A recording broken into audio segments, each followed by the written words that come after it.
What's up, guys? This is Fueled by Tyler, and this is my Twitch snare. How to make it. Very, very handy in a survival situation. I made this with a knife and a couple feet of cord. This is your trip wire, if you will, tripstick. This is just gonna set the trap off. This is typically as long as your trail is wide. This next stick I'm showing you here, this is called I call it the stopper.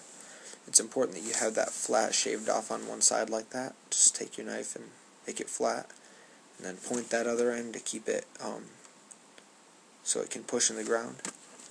This is your cross piece, typically a lot shorter than this, make the trap a little bit more streamlined, but I want it to be big for today's video's purposes. These are your foundation pieces. Typically, the long pieces are longer on these, and they shove a lot further in the ground to hold a stronger spring, but I'm just using a tiny sapling today. That little stick there is just my keeper. It just needs to be 4 to 6 inches in any shape you want it to be, as long as it's long and skinny. Alright, this is my sapling that I'm using for my spring today. The important part is you keep it as trimmed off as it can be. This is going to ensure that you get a good fast spring, and that Y at the end really comes in handy if you can cut it off there. These are your two base pieces. Put the long ends in the ground, the short ends both facing the same way. This is what's going to hold your trap down, hold the spring down, and hopefully help you catch the animal. This is your cross piece. This just goes up inside the Y part of those here. Just like that. Sits up in there.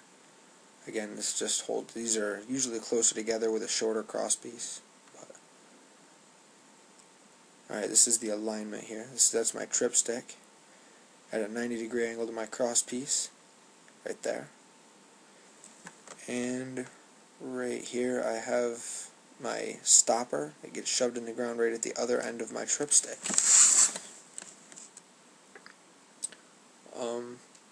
Make sure that flat face is pointed towards the rest of the trap. That makes a good place for that tripstick to rest when I set the trap later. Usually that's a lot shorter, a lot more streamlined, so that it's a little bit less detectable. Not that animals are all that intelligent, but just the less weird looking it is to them, the better. Okay. This is the spring mechanism. Just a few feet of rope tied to the top of that. And you see how that Y comes in handy. Keeps the thing from slipping off the edge. Gives you a nice place to rest your string. I just put that under my arm like that. And about 1.5 feet down on this, I tie my little keeper, like little junk stick. Just tie that right on there.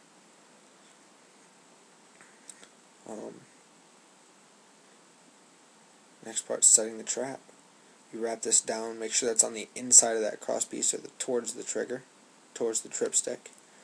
And you bend that in, and that little stick is going to convert your up and down motion into left and right motion, if that makes any sense. So that the left end of that stick is now pushing over to the left. And I use that tension to sandwich my tripstick between the stopper there and the keeper there. Makes a nice little tension sandwich, and then when you hit that, the keeper comes off and the trap springs up, and all we have left is our noose.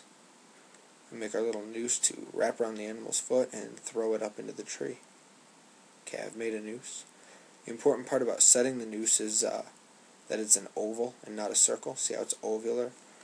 Ovular? Is that a word? Anyway, that makes sure. Don't pay attention to this part. This is just me failing it, showing you how to tie that noose that I have. The important part about it being an oval is that you want half of the animal inside that circle and half of the animal out when it hits the trigger. Because if the whole animal's inside when it hits it, then you're not going to catch anything. You might be lucky to get a foot.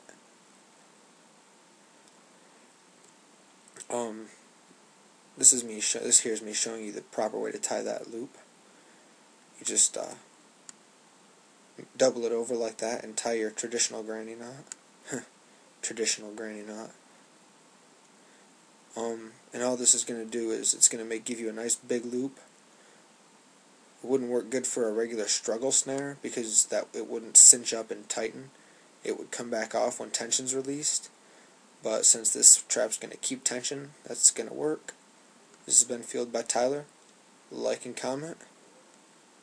I'm out.